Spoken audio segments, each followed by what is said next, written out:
Politics में एक दिन कुछ ना कुछ धमाके होते रहते हैं और चंद दिनों में चुनाव भी आने वाला है। तो पॉलिटिक्स पार्टियां में हड़कंप तो मचा ही रहेगा। इस बीच चुनाव के थोड़े ही दिन बाकी है और चुनाव आयुक्त अरुण गोहिल ने इस्तीफा धर दिया है और यह इस्तीफा राष्ट्रपति ने मंजूर भी कर दिया है।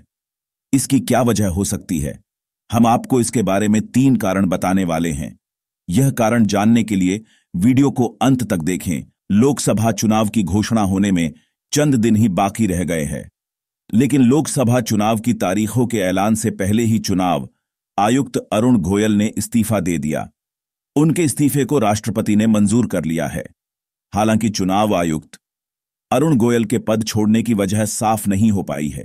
कांग्रेस नेता जयराम रमेश ने अरुण गोयल के इस्तीफे को लेकर सवाल उठाए हैं और इसके लिए उसने 3 कारण बताए हैं जो हम आपको बताने वाले हैं। कांग्रेस महासचिव संचार प्रभारी जयराम रमेश ने कहा कि कल अरुण गोयल ने इस्तीफा दिया। इससे मेरे मन में 3 कारण आए कि क्या उनके और मुख्य चुनाव आयुक्त में मतभेद आ गए हैं? क्या उनके और मोदी सरकार में कुछ मतभेद आ गए हैं? मेरे मन ये भी आया कि अभी अभी कोलकाता हाई कोर्ट के जज इस्तीफा देकर बीजेपी में शामिल हो गए।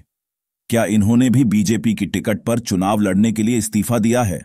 अगले कुछ दिन में स्पष्टीकरण तो आएगा, लेकिन मेरे मन में ये सवाल उठे हैं। दोनों सवाल हमारे लोकतंत्र को कमजोर करता है।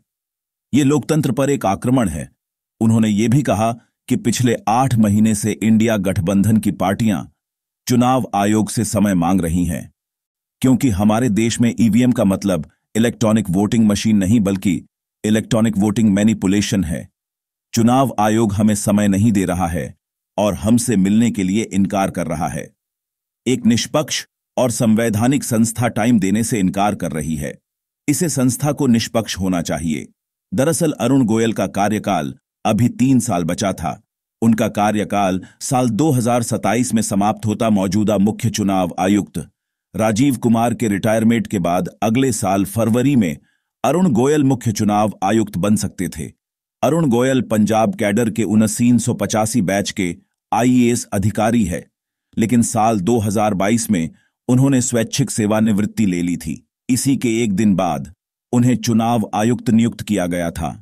अरुण गोयल के भी इस्तीफा दे देने के बाद 3 सदस्यीय निर्वाचन आयोग में अब केवल मुख्य चुनाव आयुक्त राजीव कुमार ही बचे हैं। दोस्तों, चुनाव आयुक्त अरुण गोयल के इस्तीफा का कारण वो क्या सच हो गए या नहीं? आप लोगों को हमारे देश के पॉलिटिक्स के बारे में थोड़ा बहुत पता ही होगा, तो अपना विचार कमेंट बॉक्स में जरूर दें और वीडियो को लाइक करें और शेयर भी करें। साथ ही हमारी चैनल इंडिया डील न्यूज को सब्सक्राइब भी करें।